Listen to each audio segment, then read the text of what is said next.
Welcome back to Kinotherapy, everyone. I'm Gordon Morgans, and I'm very excited about today's director. He may not be as accessible as someone like Akira Kurosawa or Alfred Hitchcock, but he is one of the most important filmmakers in cinema history, and he just has to be made known to you. Few directors can be so thought-provoking yet so emotional, to make you feel cold and alone, yet also hopeful and refreshed. His films vary in tone, yet all have his signature. Bergman is perhaps the greatest director to capture the human soul. He operates on a spectrum, conjuring projects on such distinctive emotions that can hardly be described with words, but are instantly recognizable to the viewer. To put all of his films back to back would create a storm of joy, laughs, wonder, anguish, sacrifice, faith, spirituality, the unfamiliar, terror, tears, bleakness, regret, betrayal, cruelty, loneliness, emptiness, and death. Bergman's films are so amazing to witness, yet challenging in their honesty. Challenging yet sincere, coming from a fellow human being. Bergman's films hit so close to the heart that any viewer should be able to condone the man for creating such raw yet beautiful pieces of work. What makes Bergman such a good filmmaker is he essentially mastered every element at play in his films. In addition to film, Bergman has worked extensively in the theater, which has gifted him with an understanding of acting, dialogue, blocking, and sets. He knows how to build a scene and structure it as pivotal to the artistic intention. At the same time, Bergman knew the important components of filmmaking to enhance his tales and themes, such as cinematography, camera movement, editing, lighting, and location. With these set skills of his, Bergman's directing seemed to be an impossible science with an effortless grasp of control. With the help of collaborators such as cinematographers Sven Nykvist and Gunnar Fischer, and a recurring cast of actors including Max von Sydow, Liv Ullmann, Bibi Andersson, Erland Josephson, Gunnar Bjornstrand, Harriet Andersson, Ingrid Thulin, and many more incredibly talented performers, Bergman created a family of which we could all be a part of for decades to come. Bergman directed over 60 films and somehow found time to direct 170 plays. As I did in my previous videos, I'm not going to cover all his work, but I will be covering around 20 Ingmar Bergman movies. I know that's a lot, but some of these I just didn't have the heart to leave out. And I think all of these are at least worth a watch. Despite making high art, Bergman didn't like to distance himself from humanity or basic enjoyment, something many film fans can't even do. He was good friends with everyone he met, and people loved working with him. You think that Bergman would be a brooding, serious man, but he was far from it. Working on Bergman's sets were fun, as stated by cast and crew. He created a safe space for artists to feel free in their expression, and thus conjuring more imagination to spur their collaboration. Ingmar Bergman loved movies, all movies. He expressed how much he enjoyed unwinding with a Hammer horror film or a James Bond movie. At the same time, Bergman detested a few directors who he thought were pretentious or unworthy, such as Jean-Luc Godard or Michelangelo Antonioni, calling their films dreadfully boring. He could be a bit acerbic at times, yet this never ruined his reputation. He was also quite the womanizer, being married 5 times, having 9 children, and having God knows how many mistresses. But Bergman never tried to hide his shortcomings. He was a human, like you and me. He didn't see himself as a cinema god, he saw himself as simply a man with flair, passion, fury, joy, and flaws. A man with a talent, and this self-awareness is what made him most qualified to make films about the human heart and mind. Get ready to question God, life, and your own psyche. This is Kinotherapy.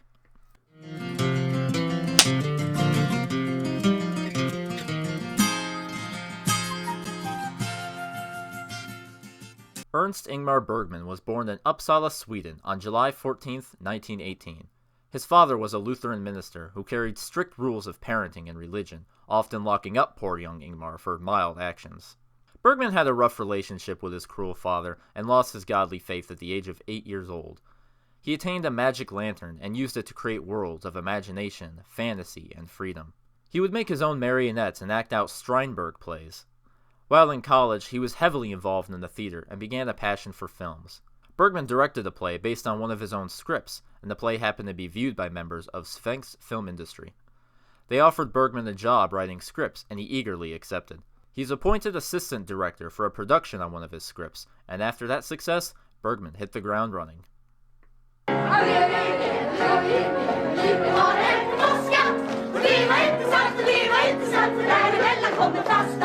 Ingmar Bergman began his career with the subpar Crisis, but soon moved on to his first big hit, Summer Interlude. This would foreshadow many motifs and styles that would come with Bergman's cinematic voice, such as memories, heartbreak, regret, disconnection, theatrical performances, and revealing cinematography. The story revolves around a stubborn ballerina dancer who is so persistent in her career that she's closed off any kind of vulnerable emotions inside her. She reminisces about her first love 13 years ago when she spent the summer on an island. The flashbacks on the island are full of idyllic scenery and sweet moments, while in the present there is only regret. The photography by Gunnar Fischer captures brilliant shots of the island, juxtaposed with the more dramatic flair of Marie's self-reflection. There's many uses of reflection and mirrors, something that Bergman will use again and again, like seeing the smiling couple laughing in the water. I particularly admire one scene in which her Uncle Erland is speaking. Marie's back is turned to us, but we see her face in a looking glass. Deep contemplation is insinuated while hearing the harsh words of another. The following things probably weren't intended by Bergman, but there's a couple foreboding moments. A scene in which the characters pick wild strawberries. A scene in which a priest plays chess in the hopes of learning about death. Bergman himself said that this was his first movie in which he felt like he was in control, that he had finally honed the filmmaking process into an identity that would quickly form itself. While I wouldn't rank it as one of his strongest, that's only because Bergman made so many great films. If you're going to start exploring Bergman, check it out. It's a fascinating piece that will introduce you to the director's psyche study, wrapped in a blossoming romance to soften the blow.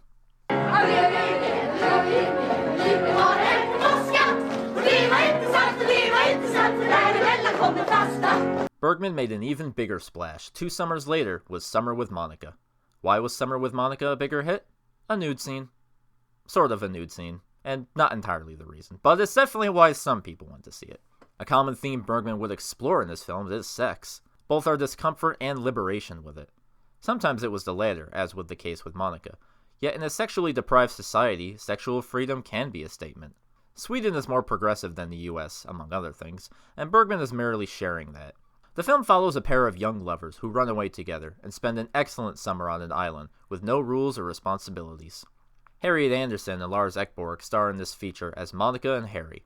Monica is a fun-loving girl with a rough home life, while Harry is lonely yet caring. While Summer with Monica has some good parts to it, I don't feel like it's nearly as good as Summer Interlude. The plot is a fairly generic runaway lover's tale in my eyes, hitting every predictable beat you'd expect from this kind of movie. They have fun, she gets pregnant, they fight, and you can guess the rest from there. This tale wasn't quite cliché yet in the 50s, so I don't blame the film too hard. Besides, I do enjoy the characters, and it's more of an examination of Monica through the eyes of Harry. She's constantly on the run, only wanting a good time. This attitude is what persuades Harry to leave his life and join her. It creates broken bonds and regret, which can be fascinating, just not as rewarding. It's not one of Bergman's strongest films, but I'd recommend giving it a watch and seeing for yourself.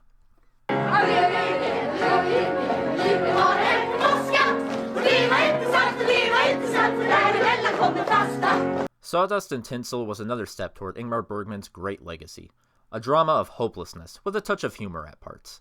The opening contains a pretty funny gag, and some of the circus performers' antics are entertaining just for their energy. But don't get me wrong, Sawdust isn't exactly an upbeat movie. The film focuses on the ringleader of a circus, Albert, as he contemplates his poor life choices and dreams of starting a new life. Although he already kinda did that by leaving his wife and kids long ago. Yet Albert knows this, and it's what sets the passion of the play into motion. It's about the desire to start anew, to abandon your life as it is, and live a good, refreshing start. The race against time to fulfill your life before it's too late. The crushing thing is that Albert realizes that nothing will change. He's a sour man who wronged many, and no impulse of running away can fix that. He can't go back, it's too late, and he's left to wander on in this newfound hopelessness. After gathering all we have from the characters, the film leaves us on a final interpretive shot. It's left up to the audience whether the ending is a signal of hope or the start of a downward spiral. Sawdust and Tinsel may not contain a conventional Hollywood ending, but it's not supposed to. It's a glimpse at some people, a study of them through a performance of shadows and dialogue. The story is isolated from external interferences that might redeem our characters. It's devoid of a beginning, resolution, twists or turns. Yet at the center is true human pain, and this is what makes Bergman's film so powerful. That even in the midst of darkness, there's a light of relatability from the viewer. That the characters are so well written, so fleshed out, that we can take our own interpretations of the ending, and the film as a whole. This is the first film in which famed cinematographer Sven Nykvist shot for Ingmar Bergman, the first of many. Nykvist shot a scene in which the camera does a complete 180-degree turn, Bergman was so impressed by it that he requested Nyqvist be his DP on all the rest of his projects.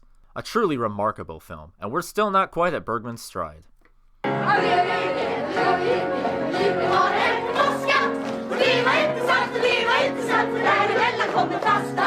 Comedy isn't what Bergman is known for, but when he made a comedy, they were pretty successful. They're Bergman comedies, layered with great characters and contemplation. He returns to the theme of sex as our ensemble cast engage in lust, affairs, and consummation. It feels very much inspired by William Shakespeare's A Midsummer's Night Dream, considering that it takes place on the same titular night and follows 8 characters. 4 men, 4 women, 4 couples, all cheating, adulting, and sleeping with the wrong person. The sheer lunacy of the plot manages to put a giddy smile on your face. However, there are a lot of characters, and you can lose track of what's happening easily. Who's with who's helping who wants to kill who's sleeping with who. It can be tough to follow. Regardless, I praise the cast for being so charismatically comedic, and Bergman for being able to make the film as funny as it was. When I am able to follow it, I was laughing along. I enjoy complex, sophisticated comedies, and leave it to Bergman to make a thoughtful one. A snickering satire on humanity's lust and the follies that come with it.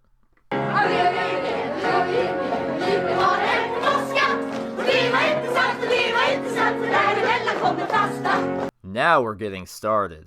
Much like Seven Samurai, I don't know where to begin with this. Do I start describing the film and all its key components? Or do I sing the praises of this masterpiece and how it's one of the greatest films of all time? Because The Seventh Seal is a masterpiece and one of the greatest movies of all time. While Bergman received respect with his previous work, The Seventh Seal gained him admirers all over the world. The Seventh Seal was an international sensation that invited intellects, critics, art house, and movie lovers to bask in awe at this divine achievement. The Seventh Seal's gimmick springs from Death, coming to claim a knight and take him to the other side. The knight, however, challenges Death to a chess match, and if he wins, he gets to keep his life. While that's the whole premise and the concept everyone associates with the film, it's about a lot more than just this. What it's obviously about is death. Our fear of death, our views on death, religion's view on death. More than death, however, it's about the end of all life, the apocalypse. The title The Seventh Seal comes from the book of Revelations in the Bible describing the end of the world. The film takes place during the bubonic plague, a disease much like the one described in the book. A disease that nearly wiped out all of humanity. People at this time thought the prophecies were coming true, that this was the end. This feeling of life ending, you cease to be or act. You wonder if your life was worth it. The knight seems sure that it wasn't. Antonius Bloch says he lived a pointless life and wants to do one good deed before passing. This is one of Bergman's first films to explore the concept of God and faith. This film in particular examines what Christianity might say about our death. The film, however, seems to be critical of religion, mainly through the eyes of the cynical squire, Johns. A skeptic, but outspoken critic when he must rise to defend. Although another character, Joff, seems to be in touch with the spiritual side. He is gifted with second sight, able to have prophetic dreams and see spirits. This is one of the scripts Ingmar wrote while hospitalized, and perhaps had a lot of time to think. The thought of death sunk into him, and the mortal futility of his life was wavering over a dark hole to the underworld. There's no doubt about it that The Seventh Seal is about Bergman's own fear of death. Yet as much as this film is about death, it's about life. Finding life, fear of life, afraid of losing life. What's most surprising about The Seventh Seal is it's vigorously uplifting. Yes, a black and white art house film about death from the guy who made Sawdust and Tinsel is uplifting. Yes, the film goes to dark places throughout. There's brooding characters, harrowing sights, and dreary moments, but Bergman decided not to revel in the misery, but give us his answer. That in our fear of death, we need not cling to religion, but we should cling to the pure lightness of being. To sleep among flowers, to eat fresh berries, to travel and spend time with companions and loved ones. Death is a very real fear, yet the film has a fantastical quality to it that you can't help but be entranced. The Seventh Seal remains magical and optimistic, and much like Kurosawa's Aikiru, it seeks to comfort you in your despair. It's a life-changing movie, which is why it must be seen by everyone, filmgoers and average people alike. It's the kind of film that will make you walk away with a new perspective. I know I did. I haven't even talked about the technical aspects yet. The cast is the true heart of the film. I love these characters.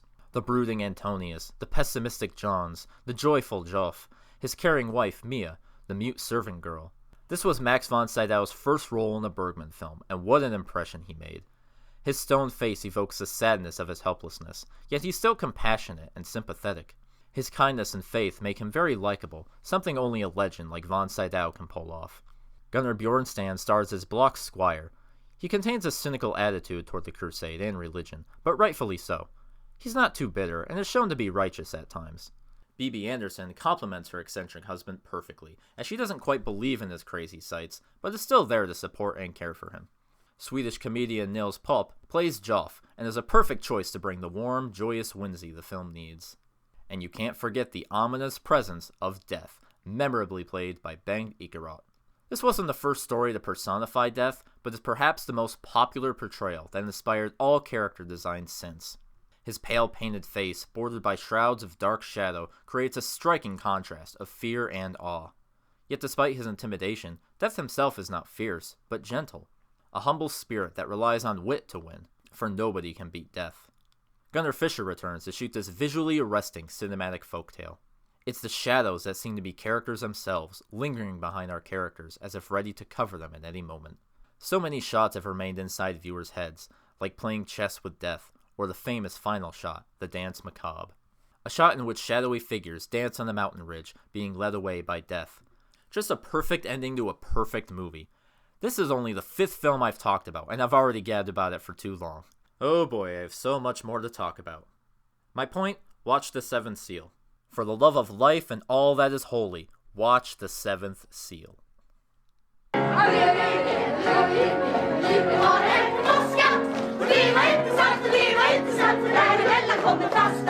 How many directors can you say released 2 of their best films in the same year?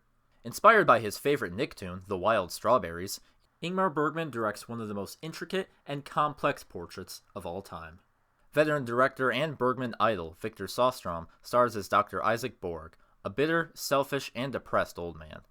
During a long car trip, he is sent spiraling into his memories and ego to reevaluate himself and figure out his life. Various characters are met along the way, which forces Dr. Borg to look back on his own life and re-examine where things went wrong. This existential comedy drama is one of Bergman's most lauded films. One of the reasons being just how deep it is. So much is revealed to us about our protagonist, and we learn so much about him that Dr. Borg might as well leap off the screen and be a real person. In my humble opinion, I don't see Dr. Borg as being all that bad of a man. He has flaws, but he has strengths too. He gets along well with others in the film, and shows to be caring for his family as well. It's merely that his sins have weighed the most on his old tired shoulders, and at the end of his life, he's simply looking back, only able to see the imperfections. I love Wild Strawberries, not just for its analysis, but the way it does it. Multiple styles are combined to create a very entertaining film. There is comedy, dream sequences, and Bergman's usual sign of hope. Much like The Seventh Seal, Bergman took a dire concept and decided not to dread on it, but give us laughter. My favorite line from any Bergman film comes from here. It's, well, does God exist? I don't really want to explain it too much, but if you've seen the film, you know what I'm talking about. It's hilarious. Bergman reuses his motif of mirrors here, obviously reflecting on our protagonist in a literal way. I love dreams, and I especially become intrigued when I see them in a movie. Film is the best art form at capturing dreams, as shown by Wild Strawberries. I love the surreal, the symbolic, the wild imagination of dreams. Dr. Borg has nightmares depicting figures and symbols, haunting his time here on Earth. He fears death in his old age, but more so than that, he's afraid of dying the way he is. To be remembered as this kind of man is grossly unsatisfying to him. Gunnar Fisher shoots these scenes with sharp angles, emphasizing just how wondrous and metaphorical it all is. The flashbacks are shot in an interesting way too. They're soft, with white light glowing about, yet at the same time a shadow is always lurking, as if reminding Borg that discomfort won't last forever. Such great cinematography and editing. The film seamlessly wanders into Borg's visions in a non-abrupt way. For we're seeing this play out from his perspective, and to him, his thoughts wander from one plane to another. A film taking place around one man, his reality, then turning inward to show us his memories and dreams. Wild Strawberries is delightful, enticing, entrancing, and deeply layered. You'll be thinking about it during and a long time after you watch it. Dr. Borg is one of Bergman's greatest, most three-dimensional characters he ever created, and that's saying something. It's one of Ingmar Bergman's greatest films, and one of the best of all time, so don't miss it.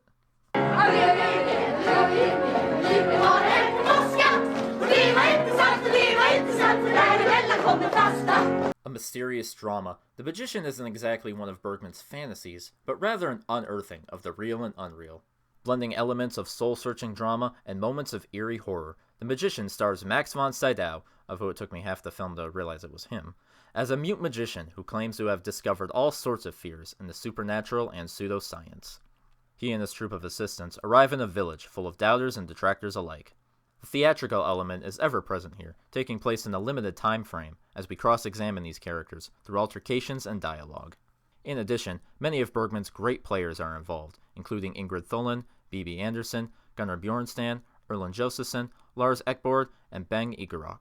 The Magician takes place during a time when magicians were starting to be exposed for their phony illusions, yet before it was widely accepted as a form of entertainment. The titular magician is a brilliant illusionist and loves what he does, but perhaps his passion has removed him too far from the reality of the world. A stark portrayal of an artist who has become so attached to their work that it disturbs others. There's a few twists in the film, and many are revealed to us as they truly are. However, some characters will witness bizarre occurrences and begin to question their own skepticism.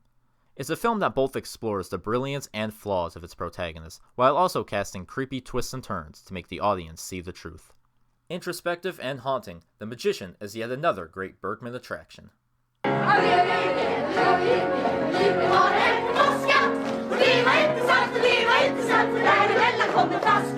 One of many Bergman films exploring a common theme of his, religious faith.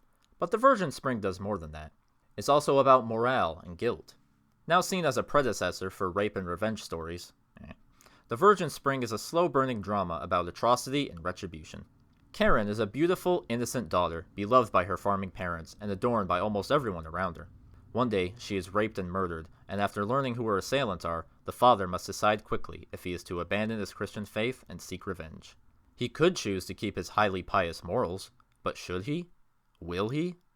Would any of us forgive these men if they did something so egregious to us? The Virgin Spring is a patient film, full of long takes and overextended scenes to help us become fully absorbed in the setting. The rape scene is purposefully unsettling. The natural lighting brings this crime to life and doesn't give us a moment's rest.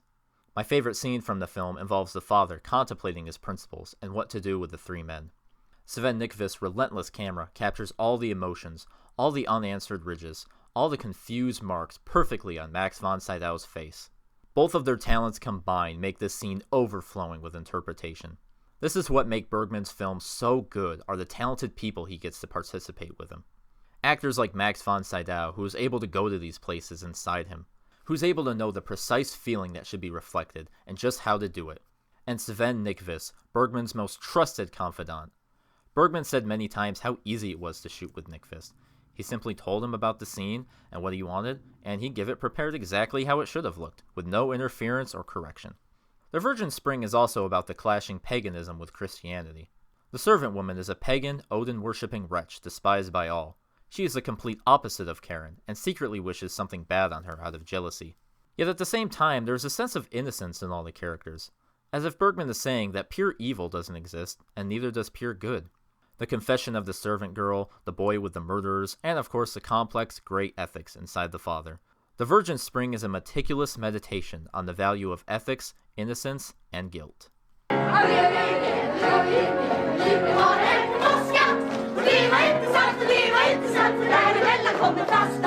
Due to the heavy subject matter of The Virgin Spring, the studios insisted that Bergman make a comedy.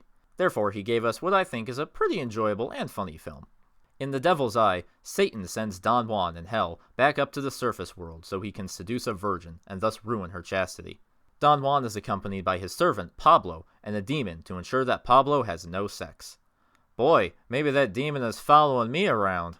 The fantasy element is alluring to see, something Bergman is quite good at. Hell has some nice set designs to it. This isn't exactly a hilarious film full of jokes, and the humor mainly comes from the absurdity of the plot. Pablo in particular gets a lot of laughs. His actor Sture Lagerwood brings a joyful presence. The way he interacts with modern objects is charming and humorous. What makes this film engaging is just the folktale quality it has to it. The use of hell and Don Juan, as well as motifs like demons spurring arguments between humans and locking up spirits in cupboards. The adultery and lust are reminiscent of a Canterbury Tale, and is no stranger to Bergman either. It can sometimes feel rushed, as I mentioned this wasn't something Bergman initially wanted to make, but he still uses efforts to make a good film, of course. A magical, fun comedy, and if you like Bergman, I recommend it.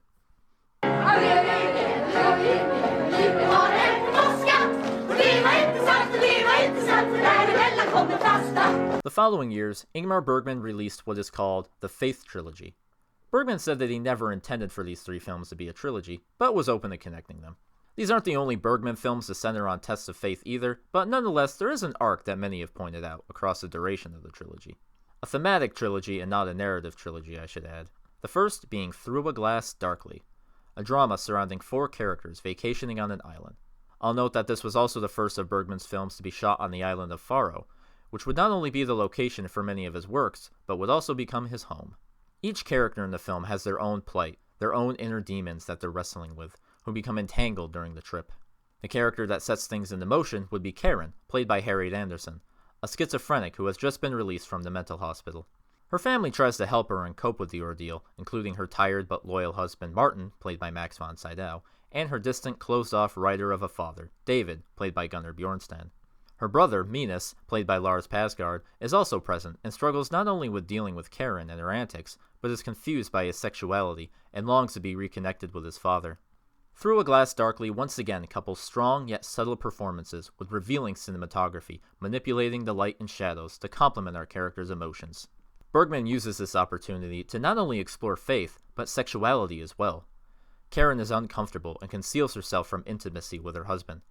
However, she teases her brother for his homosexual thoughts and confuses him even more. He fears that this insecurity of his will further separate him from his father. The main conflict comes into play when Karen learns that her father is writing in detail about her mental deterioration and explicitly writes that it is incurable. Karen also believes that God has spoken to her and will appear from behind loose wallpaper in the attic. What's interesting to note is that we never see any of Karen's visions, although I'm sure Bergman could if he wanted to. Instead, we're relegated to an external view. We hear Karen's claims and are left to interpret what she saw on our own. The title comes directly from the Bible, For Now I See, Through a Glass Darkly, Then Face to Face. Bergman explained that in the past they used brass plates for mirrors, which show dim, hazy reflections, and this is what the passage means, representing that we see what God is showing us, but not clearly. That's where the struggle of faith is based on. We are unable to decipher the truth of reality and God, and it drives us mad.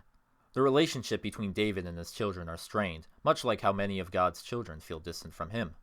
The entire Bible chapter is about love, congruent to this film, as David is shown to be loving and caring, but also selfish and exploitive. A brilliant, mood-ridden film, despite being unendingly contemplative, is just a carefully constructed piece of work. One of Bergman's most famous films. Check it out.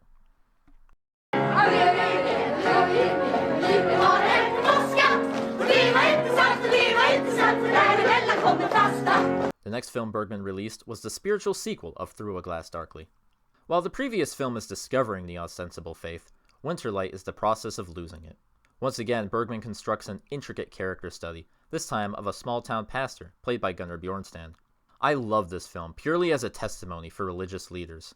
Not many films would dive into the psyche and inner turmoil of a pastor, but Bergman took that route. He uses this film not just to tell a story of a pastor losing his faith, but to tell his own story of struggling faith, and as a step of losing faith overall in the trilogy. The pastor has lost his faith, yet doesn't want to admit it. How can a world be so cruel with a God?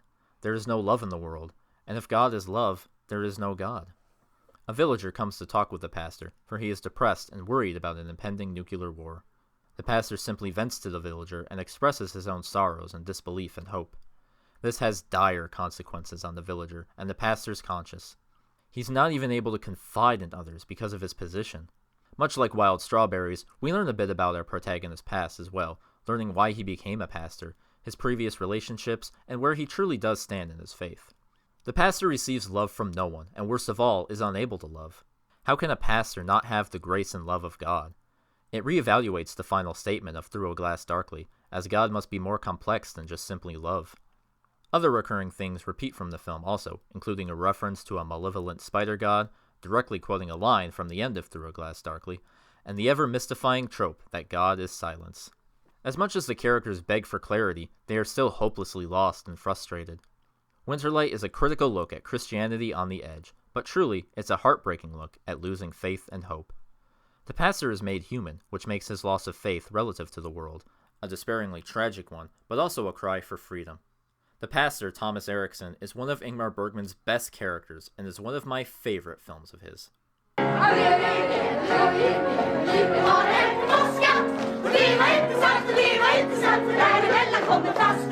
The final film in Bergman's trilogy is one of my favorite movies. The film takes place post-Faith in the trilogy, as symbolic autonomy is achieved. Bergman absolutely criticized religion, but what is life without God? Emptiness, listlessness, dreary silence, hollow echoes, cold isolation. Our protagonists stop in a fictional country of which they do not speak the language, a symbol for being lost in the scared world, with lack of understanding. Much of the film is literal silence, but when the dialogue comes, it's extraordinary. It feels atmospheric in its silence and intriguing in its banality, much like Antonioni. Oops, Bergman's not going to like that comparison. It's about the terror of absolute emptiness, the chilling realization of reality if God is not there, like a bucket of water being dumped over you, and the water only gets colder. Our three characters involve Esther and Anna, two siblings who are at odds with each other, and Anna's son, Johann. Esther is ill, and Anna is neglectful to her sister and son. She seems to want very little to do with them and runs off on her own. Johann also runs around the hotel searching for fun, much like his mother, but in a more innocent way. Johann is not running from anything, he is merely eager for excitement. Johann is a wanderer, the observer. He is pure and without sin, yet becomes tainted simply from his wide-eyed curiosity. You could say a part of him represents Bergman, but he is more than that. He is a child, a new beginning. While the adults are forever aimless souls lost in despair, the child Johann is young, still capable of good choices. Once again, the topics of God is love and God is silence are brought up, and are they concluded? The ending secures a connection with the boy and his Aunt Esther, and the trilogy ends for you to determine your own outcome. Is it a sign of hope, or an endless cycle? The Silence is an atmospheric, bleak, cold film that represents the horror of living in a godless world.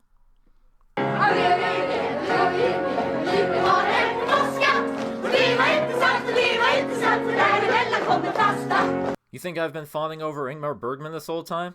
You've seen nothing yet. For now, we've gotten to Persona, my everything. This is Ingmar Bergman's masterpiece. It is an exceptionally flawless, jaw-dropping film. This film is so mesmerizing that I didn't even put down the remote after pressing play. It was that good. That should be a new term. It's a remote holder.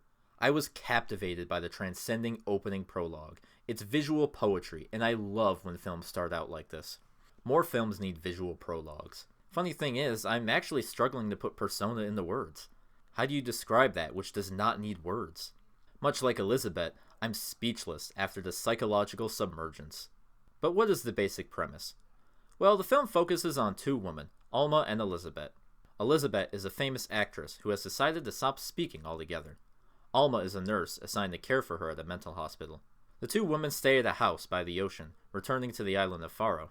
Here, the women develop a close bond until strange things start to occur, beginning with Alma discovering that Elizabeth might be studying her rather than the other way around.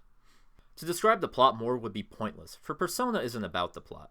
Don't get me wrong, story does matter, and it certainly matters with this film, but Persona chooses to tell its story in a highly unique way. Persona is an experimental film, filling your bloodstream with mysterious ecstasy. The film has a remarkably small cast, with only two characters getting more than 5 minutes of screen time, and one of them doesn't even talk. But this helps us to focus on the stunning performances of Bibi Andersson and Liv Ullmann, making her first appearance in a Bergman film. Andersson is fantastic, as her character jumps from one emotion to the next. 1 minute she's sweet and caring, the next she's furious in her confusion. It never feels abrupt, and her transitions are natural and understandable, and that's kind of the point of the film, which I'll touch on in a bit. Liv Ullmann explodes onto the scene in a film that made her a star. When Bergman first met Ullmann, he noticed how telling and expressive her face was, and immediately asked to work with her. Much like her character, Ullmann says so much without saying anything at all. Her slight smirks, her wide eyes, her bodily mannerisms hint enough at what she's thinking. But the real star of the show is Sven Nykvist. Anyone interested in cinematography, visual art, photography, or anything like that must watch Persona. Cinematography that's so magic, they literally use smoke and mirrors to get some of these shots. This is one of the films in which every frame could be the poster. They're that good. Nykvist showed that he was a master of the close-up. For him, Faces are landscapes and can show us all the beauty and sovereignty of the characters. The way his camera glides across the bodies, creating whole worlds to get lost in, despite their familiarity. And his use of lighting and shadows is unexplainable. The way the darkness and the light seem to dictate every shot is just remarkable. They're perfectly balanced throughout the film, and aren't there to just be played with. They set the mood perfectly. There's so many shots that will feel like a nightmare, and others that feel ghostly. The shots look fuzzy sometimes, but that's the point. It creates a heavenly glow, over or underexposing these off-kilter, dreamlike scenes that are still gorgeous and euphoric. There's so many great shots of the faces parallel with each other. Persona is famous for shots like these, in which Alma and Elizabeth's faces symmetrically overlap with one another, expressing a duality, a merging, or comparison of some sorts. Much like Bergman, this is Sven Nykvist's masterpiece, and his best work. Now you may be wondering, what is this film about? What is the meaning? Well, I'd rather leave that up to you until after you see it. Some of the topics seem to be touching on identity, duality, psychoanalysis, encapsulation of an artist, and sexuality. I personally lean more toward identity, and believe this is what the film is rooted in. That our personality is a hodgepodge of other people and experiences throughout our life. That we often wear a mask for the public and are ashamed of our real selves, that we hide it away. Sometimes we're so ashamed that we ourselves are frightened of our true nature when we come face to face with it. Alma and Elizabeth make a connection, yet the closer they get, the more their relationship is strained. Their connectivity is too strong. That might help, but this merely grazes the concrete of material Persona has to offer. You can think about it and read about it for days, it's so dense. I remember after I watched it, I had to tell others about my experience, but I struggled to put it into words. So the solution? Just see it. Few films can put you in a trance like Persona does. It's one of the most entrancing films I've ever seen, and these are my favorite types of films. Something that can take you deep into the recesses of your consciousness and grant you an experience. This is what cinema is for, and has inspired countless other films, including David Lynch's Mulholland Drive, Robert Altman's Three Women, Woody Allen's Another Woman, and David Fincher's Fight Club. For any newcomers to this kind of cinema, just remember that this is a different kind of film. It's not telling a conventional story, rather it has something to say, and it would rather use the true essence of filmmaking to do it. You can't get an experience like this anywhere else. If you think you're not ready for a densely layered and puzzling film, that's okay, you can work up to it. In fact, maybe it's best that you do wait to see it, just so you don't spoil the viewing. But for anyone who will answer the calling, be patient. Don't question the film too much, and just be open to it. It's okay if you don't understand the film. In fact, don't worry about what Persona means. To truly enjoy films of this genre, simply relax and let the film take you. Go on a psychological journey. I'm sorry if I'm hyping this up, but this film is just everything I want it to be. Persona is a must-see, eventually, whenever you're ready. But when that day comes, I can't wait for you to experience the beauty, the horror, the dream that is Persona.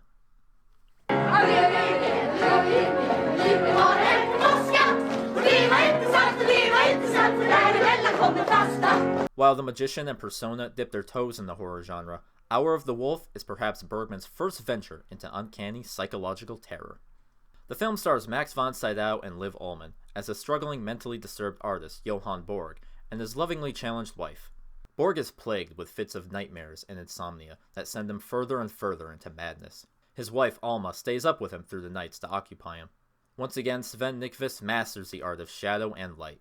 Some of the dream sequences are overexposed, creating a fuzzy, indiscernible look. In other scenes, the surrounding shadows create a contrast that really makes the foreground pop. Hour of the Wolf shows us the visions of the disturbed artist, but much of the film is actually from the perspective of his wife. Alma tries desperately to love and catch her spiraling husband, and goes as far as to understand him. She suffers through his insomnia, and listens to his bizarre stories, of which neither are sure actually happened. Characters will show up, and it's hard to decipher what is and isn't real. The nightmares are as exceptional as you'd expect from Bergman by now. Such striking visuals of macabre castles and ominous figures blocked in peculiar ways. There's frightening imagery, such as a man walking on ceilings and a woman taking off her face. I hate to sound like a broken record, but the meticulous conducting of shadows and close-ups of the actors' expressions are what bring Bergman's stories to life and give it all the depth they need. Alma expresses a myth she heard that if you're with someone you love for a long time, you start becoming like them and developing their habits. So are the things she sees real? Or is she inheriting her husband's condition? But I think that's Bergman's hopeful silver lining. Maybe I'm stretching a bit, but Johann was loved, more so than any of Bergman's other characters. His life, therefore, is not in vain. That's the glint of light barely visible in what is Ingmar Bergman's most unsettling movie. A testament of the inner turmoil of artists, in which Bergman himself said he was experiencing his own hour of the wolf, which was cured after he completed the film. A study of one man's insanity and a mad chase of the real and unreal. If Persona is a dream, then Hour of the Wolf is a nightmare.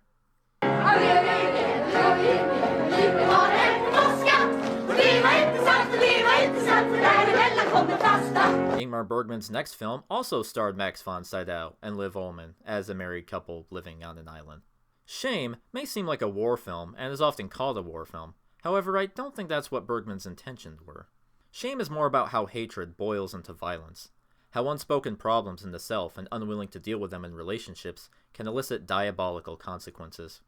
Ingmar Bergman uses the backdrop of war to dissect the sins of man, where they originate from, what course they take, and most importantly, the guilt that comes with it.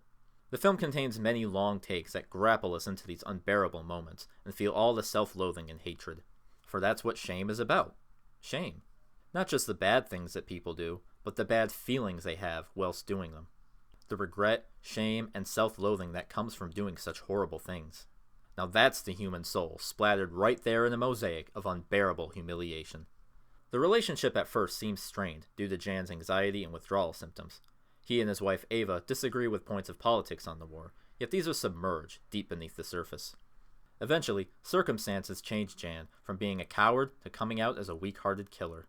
This newfound defense Jan has is only that, a defense. He can't deal with his anger or betrayal, and therefore lashes out to scare others away. He is still cowardly, but he knows that. He knows just how wrong he's been, and Eva recognizes this in her too. Their relationship is ruined, and they enjoyed neither of the things they did to get here. It's Bergman's most excruciating drama, and one that examines human vices and violence deeper than any of his other work. This is portrayed by the actor's guilt in full display, given the visceral performances of the actors. Guilt is one of the most uncomfortably powerful emotions one can feel, in my opinion. In anger or sadness, we can often justify it by blaming others for hurting us. But guilt is deep, searing pain that we can't blame anyone for but ourselves. We know we did wrong, we didn't stop ourselves from doing wrong, and we can't take away the pain we cause others and ourselves. Shame is a sore blister that just swells bigger and bigger, and all that's to blame are the protagonists themselves. Shame is about the war inside us all, and the more we try to fight, the worse it gets.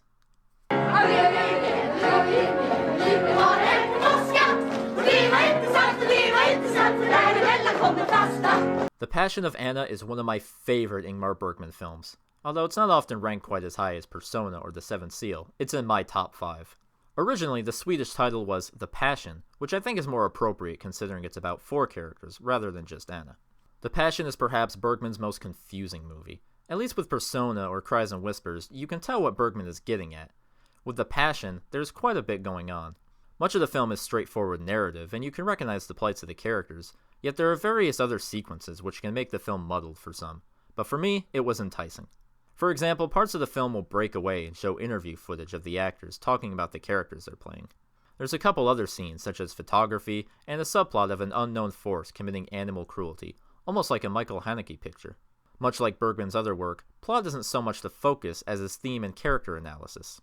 The main cast is one of the most concise and chemical out of all his films. Max von Sydow plays Andreas, an emotionally disconnected man, depressed at his failed marriage, and Liv Ullmann as Anna, a woman grieving over the death of her husband and son. Erland Josephson and Bibi Andersson co-star as married friends of the protagonist, who are also having connection issues.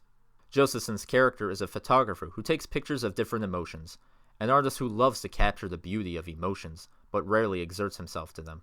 The main focus is on the new relationship of Andreas and Anna. Their time together is loveless but content. They are neither happy nor sad, which creates a stoic air around them that builds into division over time. I just love the way Bergman is able to capture apathy in a boldly authentic way. They're afraid to live, afraid to take risks and get hurt again. But their reclusiveness only makes them more miserable. It's such specific portions of the soul that Bergman is able to reveal, and it's this talent that makes him one of the greatest artists of the 20th century. You can tell that there are things that Bergman himself probably went through, and you can recognize it in your own life as well. The Passion is such a complicated, layered film, and that's why I love it. So much of the human condition is barred raw and is exemplified through experimentation and strong performances. I believe that The Passion is one of Ingmar Bergman's strongest films, so if it sounds interesting, check it out.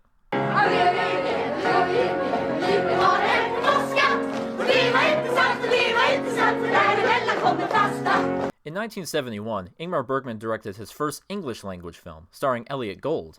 Sadly, this film wasn't very successful, commercially or critically. But Bergman bounced back right away the following year, with Cries and Whispers. This is perhaps Bergman's most experimental film, behind Persona, of course. It's one of the best titles in his filmography, given the unique non-linear structure. Cries and Whispers is a recollection of the senses, a string of memories in random succession plaguing the mind of an ill individual. The basic premise is about a dying woman, and as her sisters gather around by her side, her mind reflects on their loved ones' characters, actions, and ailments. For this, Bergman took the human soul and flipped it inside out, painting the walls with shame, jealousy, and fury.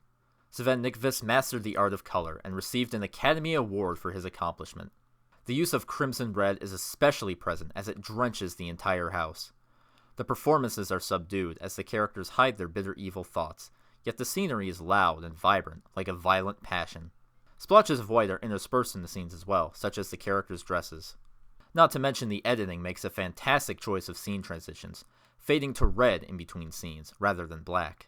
In addition, the sound is used to a purposefully noticeable effect, particularly in the opening prologue. The ticking of clocks, the ringing of bells, sets up an atmosphere not of lateral understanding, but of sensical nostalgia of good and bad recognition. Like turning over in your sleep expecting to touch your spouse, but they're no longer there. It's an atmosphere that only builds with whispering deviations and crying children, the loud and the soft, the cries and the whispers. Bergman once again set this film inside the human psyche, processing the unfiltered emotions of the mind, creating a truly oniric experience of grief, apathy, suffering, family relationships, and the female condition.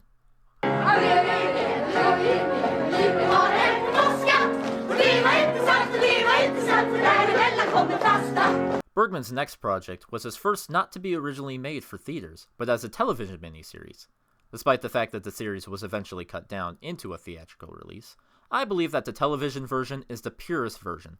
So maybe I'm cheating with this, but what are you going to do about it? It's my channel. The miniseries consists of 6 hour-long episodes, centering on Johan and Marianne, played by Erland Josephson and Liv Ullmann, a married couple beginning in a relatively healthy marriage that soon descends into unspoken conflicts, secrets, affairs, and eventually divorce. This is one of the most accurate portrayals of marriage and divorce I've ever seen, and one of Bergman's most realistic films. Scenes are set inside bare rooms with simple camera angles capturing long conversations. It almost feels like a documentary with its stark lighting and natural close-ups Sven Nykvist is known for. Many of the episodes will feature Johan and Marianne as the only cast members, and sometimes contain the entire time in one room. It's a very small-budgeted and stripped-down miniseries, which makes it easy to understand and correlate. I don't think I have to say, but Erland Josephson and Liv Ullmann are excellent here. Their theatrical skills are used to the max, delivering monologues and lengthy debates with one another. The two are practically responsible for carrying the weight of the drama, and they don't take that task lightly. The film explores both their relationship and their characters, making them very well-rounded personalities. Johan and Marianne are very likable, but flaws begin to spruce up as the series progresses. Yet much like Bergman's other works, the product is never condescending to the couple, yet portrays them as everyday people. Humans with natural conflicts and obstructions in their lives and relationships. They're not quite bad people, it's just that the more the marriage deteriorates, the worse it brings out of our protagonists. Ullmann and Josephson even expressed how natural it was to get into character, saying that it felt like a documentary and didn't even need to rehearse that often. Now, the series may at first come off as a depressing effort. As this average marriage crumbles, is this to say that all marriages are doomed to fail? Is Bergman saying there's no hope? Did this movie really convince married couples to stand up and say, you know what, divorce sounds like a great idea? Probably not. Toward the end, the characters come to a realization that maybe human love isn't meant to be kept within the societal bounds of marriage. That while Johan and Marianne's marriage didn't last, their love left a lasting impact on their lives. Love is a naturally strong emotion, and perhaps we are incapable of understanding it, but can ride the strength of the feeling with no regrets. This is one of Ingmar Bergman's most raw portrayals of relationships and the human condition, so check out the miniseries whenever you're able to. Vi var inte så att Bergman then released his second English-language film, The Serpent's Egg, which is probably his most confusing film, and one I'm not very fond of. Sorry, I just wanted to make a quick mention of that. Serpent's Egg seems mentioned a lot. I don't really care for it. It's confusing and messy. Some people think it's okay. Maybe you can see it for yourself. But don't blame me if you're disappointed. However, the next film we get to talk about is Autumn Sonata. Autumn Sonata stars Liv Ullmann and legendary international actress Ingrid Bergman. No, they're not related. And both are just flawless here. It's hard to believe that the two haven't met before filming, for their chemistry, the way they build off of each other, is so beautiful, so masterful. The film centers on a woman named Ava, who invites her aging mother to spend time with her and her husband. They haven't seen each other in 7 years, and the film explores their mother-daughter relationship. The title really does fit the story, as the tone seems reminiscent of autumn. Lots of soft lighting with golden yellow colors, setting a calm but dying atmosphere. Once again, Nick Vish shows his talents with color, not in a bombastic way like Cries and Whispers, rather creating an underlying mood.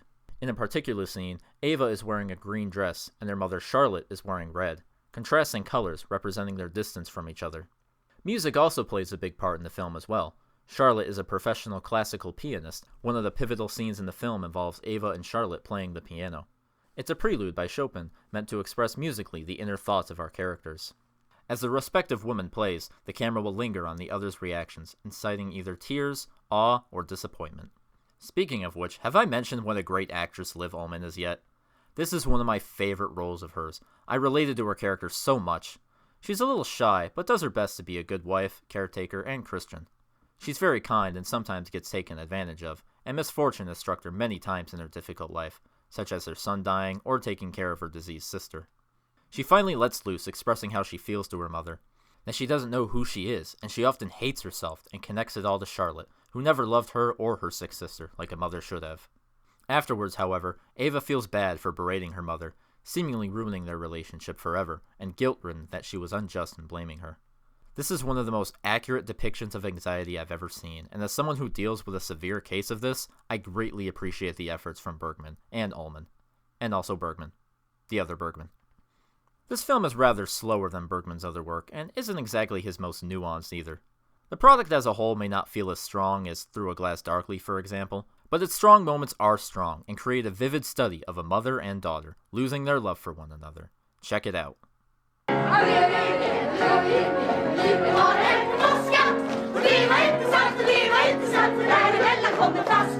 The final film Bergman made for theaters was also originally a TV miniseries. Many Bergman enthusiasts will say the television version is the true version. While I agree with that for the most part, I will also say that there are a couple moments in the miniseries that could have been cut down. But because of the extra scenes you do receive, I recommend viewing the entire 5-episode, 312-minute series. Coming at a time when Bergman seemed to be declining slightly, Fanny and Alexander is often hailed as one of the Swedish director's greatest achievements. The film is a family drama, focusing on the Ekdahl family, but most particularly the children, Fanny Alexander, and their mother, Emily. Fanny and Alexander takes plenty of time setting up the family and the characters at the idyllic little gathering at a Christmas dinner. Much like Bergman's other films, remember, Fanny and Alexander will require patience. As slow-paced as it is, we are more often than not viewing significant information. It's good to learn more about these characters, see how they behave, how they interact. The plot rolls into motion once Emily becomes remarried to a hard, authoritative bishop. His rule over the three is tyrannical and has an especially rocky relationship with Alexander. With many of his films containing a part of the artist, it should come as no surprise that Alexander is meant to represent a young Ingmar Bergman. Alexander's feelings toward the bishop are parallel to that of Bergman and his real father, and just how the institution of religion was ruined for him forever. This is Bergman at his most cinematic in my eyes. Grand sets, a large cast, spanning the course of a year or so rather than a day or two. And the scenery is absolutely gorgeous. Shots using the candlelight of the time period to illuminate wondrous colors. It bathes the look of the film in glamour and nostalgia. As much of the setting pops, it's not without its harsher tones as well, with shadows insinuating fear lurking behind a corner. This is a very magical film as well, often giving off a sense of mysticism. It portrays the real and unreal, much like Bergman's other films, but this time it's from the point of view of a child, who is more taken up in bewilderment than perplexation. He supposedly sees ghosts and visions, some of which we're not really sure he sees at all. At one point he believes that his wish came true, that wish being an evil deed. To me, Alexander has a vivid imagination and loves to make up stories, as to which the bishop brutally punishes him for telling a harmless tale. The bishop is trying to destroy creativity and free will. Alexander, being much like Bergman, may grow up to become an artist, especially given his love of books and his magic lantern. Fanny and Alexander is both Bergman's most difficult and most magical film he's ever made. I don't recommend starting out with it, as it comes much later in the director's career anyway. But for any Bergman fan, you must watch it.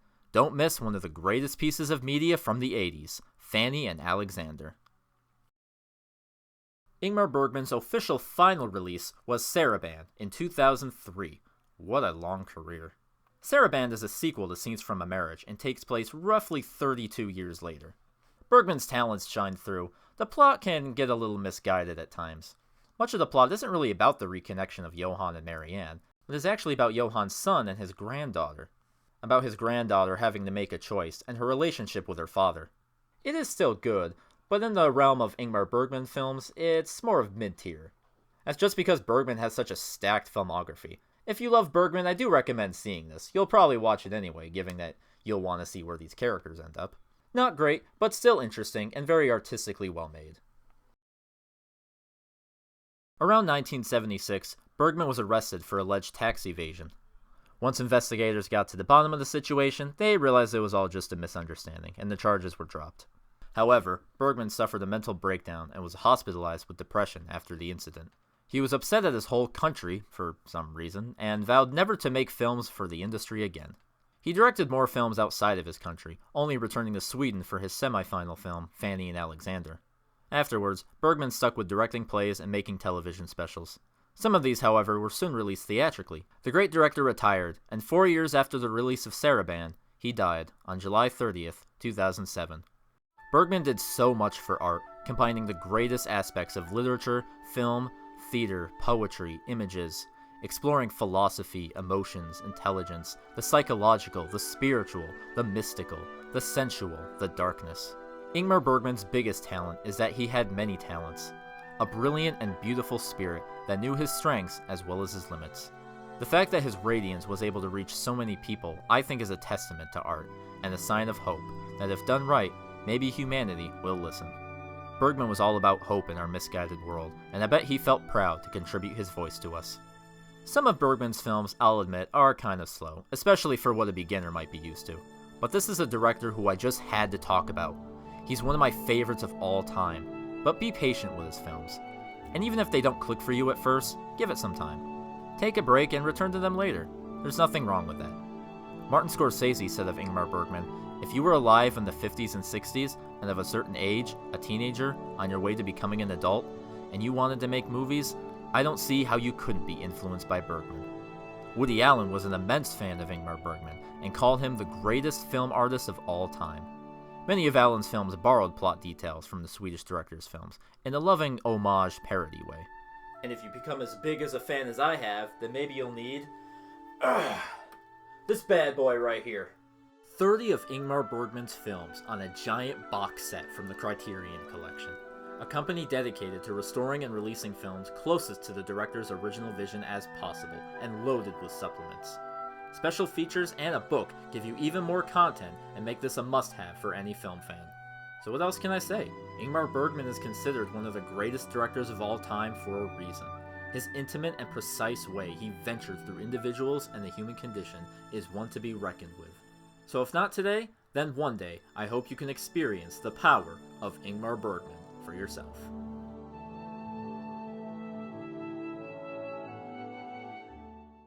Thank you all so much for watching Kinotherapy. I hope you enjoyed the video. I hope I recommended you some great films that will guide you on your cinema experience. Be sure to like, share, subscribe, thumb the bell. Let me know what your favorite Ingmar Bergman film is so far. Let me know what other videos you want to see from me. Let me know what you thought of the Oscars. I am recording this the day of the Oscars, a few hours before they air. So, yeah, let's see how that goes. Let me know what you thought. I have no idea what's to come, so, yeah, let's hear what you have to say. I also have a Letterboxd page where I do single reviews of movies and where I've been doing some individual reviews of Bergman films. So be sure to follow me on there. Thank you all so much for watching, and I'll see you in the next Kinotherapy. Take care.